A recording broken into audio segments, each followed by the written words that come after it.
नमस्कार। आज हम इतिहास के एक ऐसे बहुत ही महत्वपूर्ण मोड़ पर बात करने वाले हैं जिसने भारत की कहानी को हमेशा के लिए बदल दिया। 1857 की क्रांति। इसे अक्सर भारत का पहला स्वतंत्रता संग्राम भी कहते हैं। नमस्कार। हाँ, और हमारे पास जो जानकारी है, जो स्रोत हैं, वो हमें इस घटना की गहराइयों में ले जाते हैं। मतलब सिर्फ क्या हुआ ये नहीं, बल्कि क्यों हुआ, कैसे हुआ। बिल्कुल। तो आज हमारा इरादा है कि हम सिर्फ घटनाओं को दोहराएं नहीं, बल्कि उनके पीछे के जो कारण थे, जो लोग थे, उनकी कहानियों को समझें। ये सिर्फ सिपाहियों की कहानी नहीं थी, है ना? नहीं, बिल्कुल नहीं। ये पूरे समाज की कहानी है। आम जनता, किसान, कारीगर, शासक, सैनिक, सब। उनकी उम्मीदें, उनका गुस्सा, उनकी मजबूरियां, सब कुछ इसमें शामिल था। ये उस समय के भारत की, आप कह सकते हैं, धड़कन थी। सही कहा। तो फिर शुरुआत कहाँ से करें? 1857 से थोड़ा पहले चलते हैं। मतलब वो जमीन कैसी थी जिस पर ये इतना बड़ा विद्रोह पनपा? क्या हालात थे उस वक्त? देखिए, 1857 से पहले की जो तस्वीर है वो थोड़ी धुंधली जरूर है, लेकिन उसमें जो मुख्य रंग है वो है मुगल साम्राज्य का पतन। हाँ, वो तो था ही। जो सल्तनत कभी पूरे उपमहाद्वीप पर छाई हुई थी, वो 17वीं सदी के आखिर और 18वीं सदी की शुरुआत तक अंदर से कमजोर हो चुकी थी। औरंगजेब के बाद तो शायद ज्यादा। हाँ, औरंगजेब का लंबा शासन, दक्कन की वो महंगी लड़ाइयाँ और फिर उसके बाद जो उत्तराधिकार के लिए खून खराबा हुआ, उसने साम्राज्य की कमर तोड़ दी थी। केंद्रीय प्रशासन, मतलब जो दिल्ली से चलता था, वो बहुत ढीला पड़ गया था, भ्रष्टाचार बढ़ गया था। और इसका नतीजा ये हुआ कि जो बड़ी रियासतें थीं वो एक तरह से आजाद हो गईं, जैसे अवध, बंगाल, हैदराबाद। बिल्कुल। नाम के लिए वो बादशाह को मानते थे, पर असल में वो अपने मालिक खुद थे। लेकिन इसमें भी एक पेच था। वो क्या? वो आजाद तो हो गई, पर उनमें आपस में ही ठनी रहती थी, एकता नहीं थी, एक दूसरे से लड़ते रहते थे। तो बाहरी खतरे का सामना करने की ताकत उनमें नहीं बची थी। और इसका असर आम लोगों पर पड़ा होगा, जाहिर है। सीधा असर। किसान भारी टैक्स से परेशान, सैनिकों को तनख्वाह टाइम पर नहीं मिल रही, उनका सम्मान घट रहा था।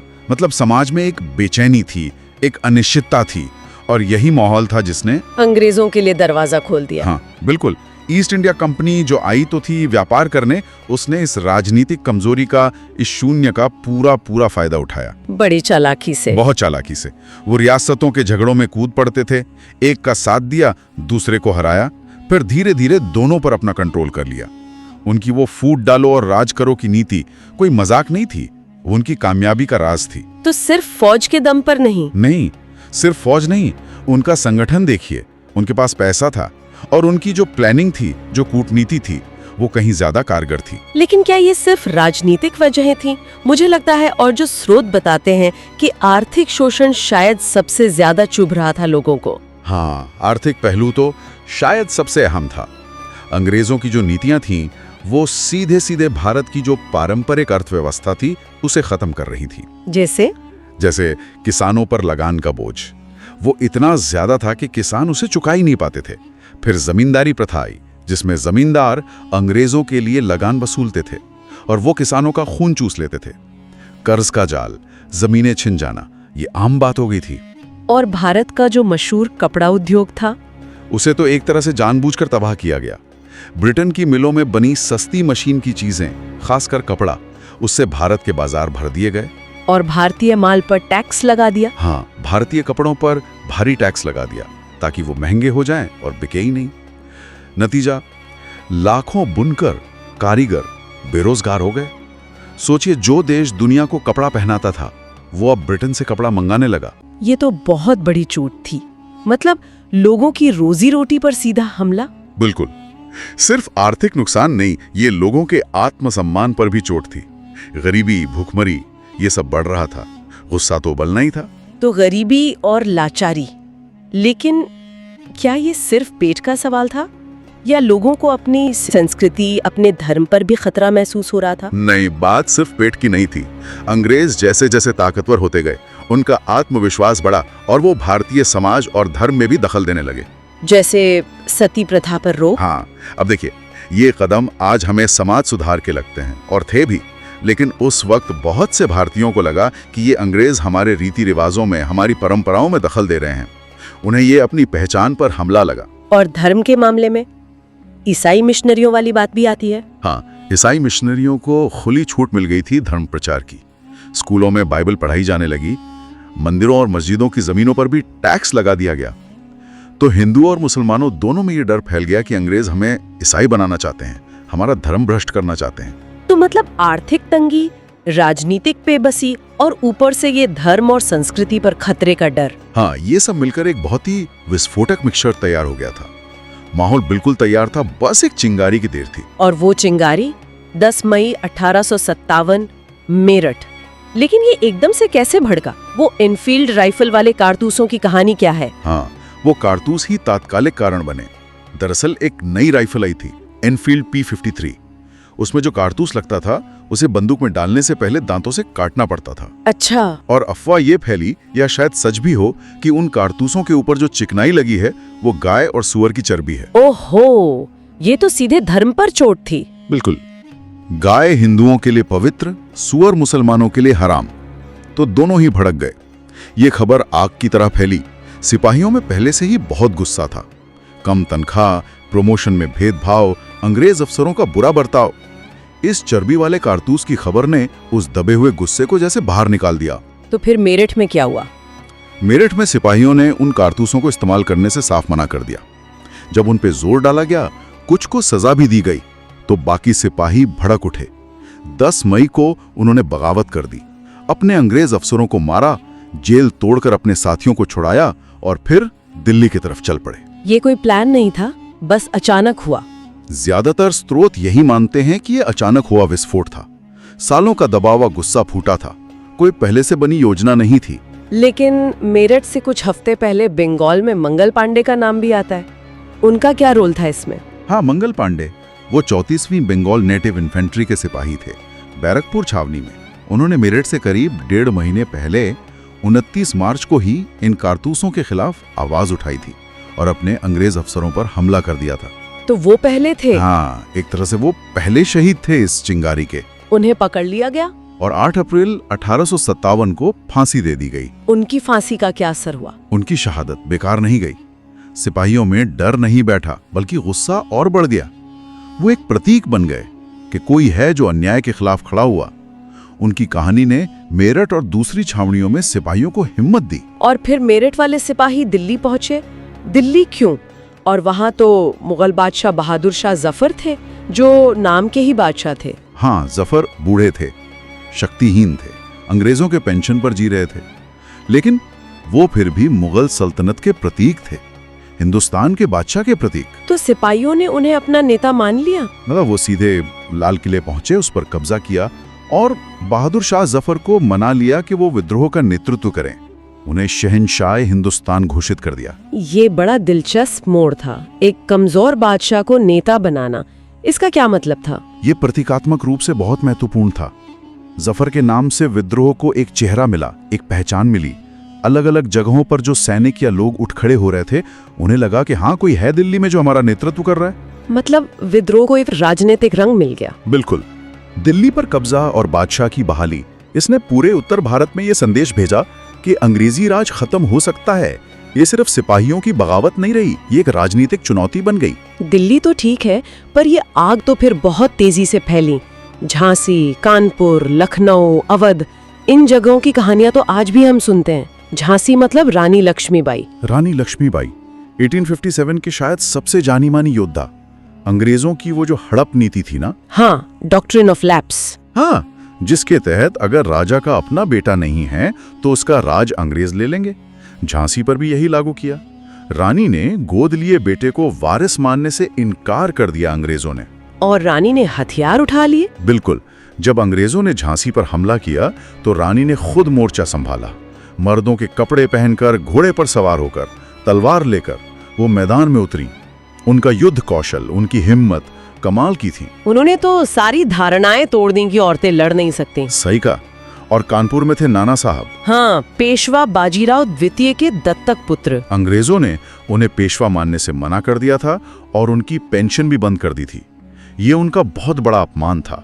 तो जब मौका मिला, उन्होंने कानपुर में विद्रोह की कमान संभाली, अंग्रेजी सेना को हराया भी, कानपुर पर कब्जा किया और खुद को पेशवा घोषित कर दिया। तो यहाँ भी व्यक्तिगत अपमान और राजनीतिक महत्वाकांक्षा दोनों बातें थीं। और लखनऊ यानी अवध, वहां बेगम हजरत महल थी। हाँ, अवध का किस्सा भी कुछ ऐसा ही था। वहां के नवाब वाजिद अली शाह को अंग्रेजों ने हटाया था ये कहकर कि वो ठीक से राज नहीं कर रहे और अवध को अपने राज्य में मिला लिया था। इससे वहां के लोग, सैनिक सब बहुत नाराज थे। तो बेगम हजरत महल ने कमान संभाली। जी, उन्होंने अपने छोटे बेटे बिरजिश कद्र को नवाब घोषित किया और अंग्रेजों के खिलाफ विद्रोह छेड़ दिया। लखनऊ में उन्होंने बड़ी बहादुरी से लड़ाई लड़ी, यहां तक कि उन्होंने महिलाओं की भी एक सेना बनाई थी। कमाल है। एक और नाम जो इन सब के साथ आता है वो है तात्या टोपे। वो कौन थे? तात्या टोपे असल में नाना साहब के सेनापति थे, लेकिन वो खुद एक बहुत ही काबिल मिलिट्री कमांडर थे। गुरिल्ला लड़ाई मतलब छापामार युद्ध में माहिर थे। कानपुर हारने के बाद वो रानी लक्ष्मीबाई के साथ मिल गए, ग्वालियर तक लड़े। अंग्रेजों को उन्होंने अपनी तेज चालों से महीनों तक परेशान रखा। हार नहीं मानते थे वो। तो मतलब ये विद्रोह सिर्फ इन 4-5 बड़े शहरों तक नहीं था, और भी जगहें थी? अरे बहुत जगहें थी। बिहार में देखिए, 80 साल के वीर कुंवर सिंह ने जो लड़ाई लड़ी वो मिसाल है। फैजाबाद में मौलवी अहमदुल्ला शाह थे, वो भी बड़े नेता थे। रोहेलखंड, बुंदेलखंड, मध्य भारत, कई इलाकों में लोग उठे। स्थानीय नेता, जमींदार, किसान, कारीगर। तो ये वाकई एक तरह का जन आंदोलन बन रहा था। हाँ, इसमें शक नहीं। अलग अलग तबके के लोग, हिंदू मुसलमान, सब साथ आए थे अंग्रेजों के खिलाफ। इतना जबरदस्त फैलाव, इतनी हिम्मत, अंग्रेज तो हिल गए होंगे। उनकी क्या प्रतिक्रिया थी? हिल तो बुरी तरह गए थे। उन्हें अंदाजा नहीं था कि ये आग इतनी फैलेगी, लेकिन वो जल्दी संभले और फिर उन्होंने अपनी पूरी ताकत लगा दी इसे कुचलने में। कैसे? ब्रिटेन से और फौजें मंगवाई गईं। उनके पास हमसे बेहतर हथियार थे, बेहतर कम्युनिकेशन था, पैसा था। उन्होंने एक एक करके विद्रोही गढ़ों पर हमला किया। दिल्ली, कानपुर, लखनऊ, झांसी, बहुत भयानक लड़ाइयां हुई। और कहा जाता है कि अंग्रेजों ने बहुत जुल्म भी किए। हाँ, ये दुखद सच है। विद्रोह को कुचलने के लिए उन्होंने बेइंतहा क्रूरता दिखाई। विद्रोही सैनिकों को तोपों से उड़ा दिया गया। आम लोगों को, जिन पर जरा भी शक होता था कि वो विद्रोहियों की मदद कर रहे हैं, उन्हें सरेआम फांसी दी गई। गांव के गांव जला दिए गए। दिल्ली, कानपुर, लखनऊ, इन जगहों पर तो कत्लेआम हुआ। मकसद सिर्फ विद्रोह दबाना था या डर बैठाना भी? दोनों। वो चाहते थे कि ऐसा डर बैठ जाए कि आगे कोई सिर उठाने की हिम्मत ना करे। ये तो बहुत भयानक था। लेकिन इतनी बहादुरी, इतने बलिदान के बाद भी ये क्रांति कामयाब क्यों नहीं हुई? क्या वजहें थीं? देखिए, इसकी कई वजहें थी, कोई एक कारण नहीं था। सबसे बड़ी कमी शायद एक मजबूत केंद्रीय नेतृत्व की थी। बहादुर शाह जफर नेता तो थे, पर नाम के। असल में कोई ऐसा नेता नहीं था जो पूरे देश के विद्रोह को एक साथ एक दिशा में चला सके। मतलब समन्वय नहीं था। हाँ, समन्वय और एक साझा रणनीति की कमी थी। रानी लक्ष्मीबाई, नाना साहब, तात्या टोपे, बेगम हजरत महल, ये सब महान योद्धा थे, पर अपने अपने इलाकों में लड़ रहे थे। आपस में तालमेल उतना अच्छा नहीं बन पाया। और संसाधनों का फर्क? वो तो बहुत बड़ा फर्क था। हमारे सिपाहियों के पास जज्बा था, हिम्मत थी, पर अंग्रेजों की संगठित फौज, उनकी नई राइफलें, उनकी तोपें, उनके सामने हमारे पारंपरिक हथियार जैसे तलवारें, भाले, पुरानी बंदूकें ज्यादा टिक नहीं सके। पैसा, रसद यानी खाने पीने का सामान, इन सब की भी कमी थी। और क्या ये पूरे भारत में फैला था? नहीं, ये भी एक बड़ी कमजोरी थी। विद्रोह का असर मुख्य रूप से उत्तर और मध्य भारत में ही रहा। दक्षिण भारत, पंजाब, बंगाल, राजपूताना के ज्यादातर हिस्से या तो शांत रहे या अंग्रेजों के साथ थे। कई बड़ी रियासतों ने भी अंग्रेजों का ही साथ दिया। उन्होंने साथ क्यों दिया? उसके भी अपने कारण थे। कुछ को लगता था अंग्रेजों का पलड़ा भारी है, कुछ के अपने हित अंग्रेजी राज से जुड़े थे। और क्या समाज के सभी लोग साथ आए थे या अंग्रेजों के वो फूट डालो वाली नीति काम कर गई? कुछ हद तक तो काम करी गई। हालांकि ये सच है कि हिंदू मुसलमान इस लड़ाई में कंधे से कंधा मिलाकर लड़े, जो बहुत बड़ी बात थी। लेकिन अंग्रेजों ने कोशिश की दरार डालने की। और दूसरी बात, जो भारत का पढ़ा लिखा तबका था या व्यापारी वर्ग था, उनमें से भी बहुत लोग इस विद्रोह से अलग रहे। उन्हें शायद लगता था कि अंग्रेजी राज से स्थिरता है, या वो विद्रोह की कामयाबी को लेकर शंकित थे। तो ये सब वजहें मिलकर, हाँ, इन सब वजहों ने मिलकर इस महान कोशिश को उसके तात्कालिक लक्ष्य तक नहीं पहुंचने दिया। तो क्या इसे पूरी तरह से एक विफलता माना जाए या इसका कोई और महत्व भी है इतिहास में? नहीं, विफलता कहना ठीक नहीं होगा। हाँ, वो उस वक्त जीत नहीं पाए, लेकिन 1857 का महत्व बहुत गहरा है। ये भारत के स्वतंत्रता संग्राम का, आप कह सकती हैं, पहला बड़ा संगठित धमाका था। इसने अंग्रेजी राज की नींव हिला दी। बिल्कुल, इसने पहली बार ये दिखा दिया कि अंग्रेज अजय नहीं है, उन्हें हराया जा सकता है। ये भ्रम टूट गया और इसने आने वाली पीढ़ियों के लिए जो स्वतंत्रता सेनानी हुए, उनके लिए प्रेरणा का एक कभी ना खत्म होने वाला स्रोत बना दिया। क्या इसने भारतीयों में एक होने की भावना भी जगाई? मतलब एक राष्ट्रीय चेतना? हाँ, भले ही शुरुआती रूप में पहली बार इतने बड़े पैमाने पर लोगों ने एक बाहरी दुश्मन के खिलाफ मिलकर लड़ाई लड़ी, उन्हें महसूस हुआ कि हम सब एक हैं, हमारा दर्द एक है। इसने धीरे धीरे ही सही पर एक अखिल भारतीय राष्ट्रीय चेतना को जगाने में बहुत मदद की। और वो नायक नायिकाएं, रानी लक्ष्मीबाई, मंगल पांडे, तात्या टोपे, वो तो अमर हो गए। वीरता, बलिदान, देशभक्ति, इन शब्दों की वो प्रतीक बन गए। उनकी कहानियां आज भी हमारे अंदर जोश भरती हैं। क्या अंग्रेजों ने भी इससे कुछ सीखा? उनकी नीतियों में कोई बदलाव आया? तो 1858 में ब्रिटिश सरकार ने सीधे भारत का शासन अपने हाथ में ले लिया। महारानी विक्टोरिया भारत की शासक बन गई। कंपनी राज खत्म और सेना को दोबारा से बनाया गया। उसमें अंग्रेज सैनिकों की संख्या बढ़ा दी गई। भारतीय राजाओं नवाबों के प्रति भी नीति बदली। अब उनके राज हड़पने बंद कर दिए ताकि वो नाराज न हो और आगे साथ दें। तो कुल मिलाकर 1857 सिर्फ एक साल की घटना नहीं, बल्कि एक मील का पत्थर था, जो भले ही उस वक्त मंजिल तक नहीं पहुंचा, पर उसने मंजिल की तरफ जाने वाला रास्ता जरूर दिखाया। बिल्कुल सही कहा आपने। इसने स्वतंत्रता की वो आग जलाई जो फिर 90 साल तक जलती रही और आखिरकार 1947 में हमें आज़ादी मिली। 1857 हमें सिखाता है कि साहस और बलिदान कभी बेकार नहीं जाते। तो आज की इस बातचीत में हमने 1857 की क्रांति की पृष्ठभूमि को समझा, उसके पीछे के गहरे आर्थिक, सामाजिक, धार्मिक, राजनीतिक कारणों को देखा।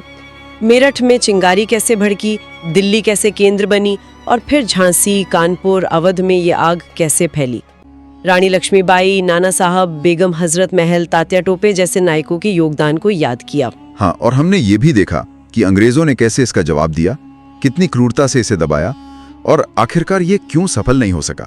इसकी जटिल वजहों पर भी बात की, लेकिन सबसे जरूरी इसके ऐतिहासिक महत्व को समझा। बिल्कुल। तो चलिए आज की चर्चा यहीं समाप्त करते हैं। और हाँ, श्रोताओं के लिए एक सवाल छोड़ जाते हैं। हम अक्सर 1857 की असफलता के लिए नेतृत्व या एकता की कमी या संसाधनों की कमी को जिम्मेदार ठहराते हैं, लेकिन क्या अंग्रेजों की बेहतर रणनीति और उनकी निर्मम दमन नीति का रोल इससे कहीं ज्यादा बड़ा था? क्या विद्रोहियों की अपार वीरता अंग्रेजों की संगठित ताकत और चालाकी के सामने टिक सकती थी? इन पहलुओं पर सोचना हमें इतिहास को और बेहतर ढंग से समझने में मदद करता है।